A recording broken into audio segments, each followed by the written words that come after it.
ত্রয়োদশ জাতীয় সংসদ নির্বাচনের ভোটের দিন ঠিক হয়েছে 12ই ফেব্রুয়ারি। সারা দেশে বইছে সেই ভোটের হাওয়া। এ নিয়ে কি ভাবছেন সাধারণ মানুষ থেকে শুরু করে আগামীর জনপ্রতিনিধিরা, সে কথা জানাতে ডিবিসি নিউজের ইলেকশন এক্সপ্রেস ছুটে যাচ্ছে সব সংসদীয় আসনে। আজ সারাদিন ছিল সংসদীয় আসন 237, মৌলভীবাজার 3 ও 238, মৌলভীবাজার 4-এ।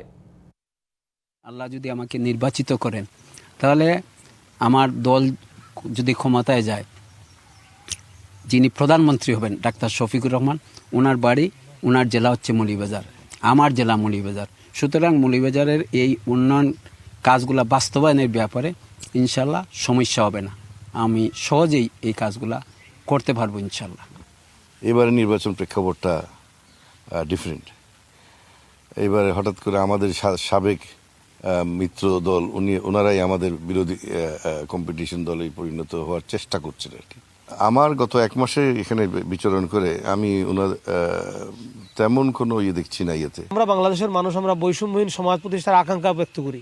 কিন্তু আমাদের প্রান্তিক জনগোষ্ঠীর অনেক আছেন যারা চা শ্রমিকদের ন্যূনতম যে মজুরি, এই মজুরিটা আমরা এস্টাবলিশমেন্ট করতে পারিনি।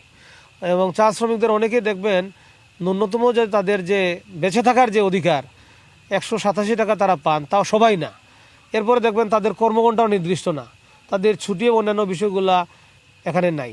আমরা যেটা করছি, আশা করছি যে চা শ্রমিকদের ন্যূনতম মজুরি বৃদ্ধি করার চেষ্টা করা, মালিক এবং শ্রমিকদের উন্নয়নের মাধ্যমে, পাশাপাশি তাদের শিক্ষা এবং স্বাস্থ্যের যে ন্যূনতম যে ব্যবস্থাগুলো, এগুলো নিশ্চিত করা প্রয়োজন। যে ফ্যাসিজমের উত্থান হয়েছে এখানে, মানুষ নতুন করে আর কোনো ফ্যাসিস্ট দেখতে চায় না।